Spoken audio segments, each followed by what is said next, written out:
BRS కార్యకర్తలపై దాడి చేస్తే కాంగ్రెస్ నాయకులపై దాడి చేసి ఉరికించి కొడతాం. కాంగ్రెస్ నాయకులు పోలీసుల అండదండలతో బీఆర్ఎస్ పార్టీ దిమ్మెలను కూల్చి బీఆర్ఎస్ కార్యకర్తలపై దాడికి దిగుతున్నారు. వేలుకు వేలు కాలుకు కాలు హెచ్చరిస్తున్నా. మళ్లీ దాడులు జరిగితే చట్టపరంగా పోలీసులు బట్టలు ఉడదీస్తాం. కాంగ్రెస్ నాయకులను తరిమి కొడతాం. బీఆర్ఎస్ మాజీ ఎమ్మెల్యే బొల్లం మల్లయ్య యాదవ్. పోలీసులు లాఠీ రాజ్యాలను నడిపిస్తున్నారు.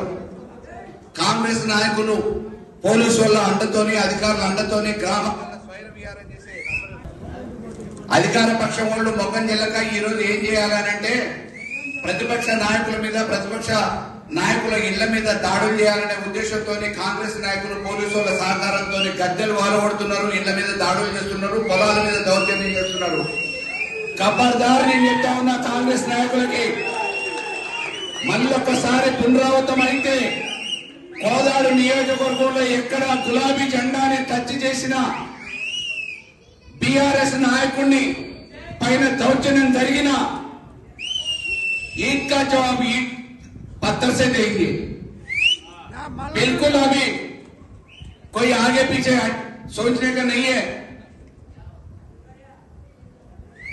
ఏలుకు ఏలు కాలు కాలుకు సమాధానం చెప్పడం మాకు కూడా తెలుసు. తప్పకుండా రేపు రానున్న భవిష్యత్తులో ఏ ఒక్క కార్యకర్త మీద ఏ ఒక్క చిన్న దాడి జరిగినా దానికి ప్రతి సమాధానంగా మేము కూడా దాడులకు దిగుతామనే విషయాన్ని పోలీసు వాళ్ళకి హెచ్చరికతో చెప్తున్నా.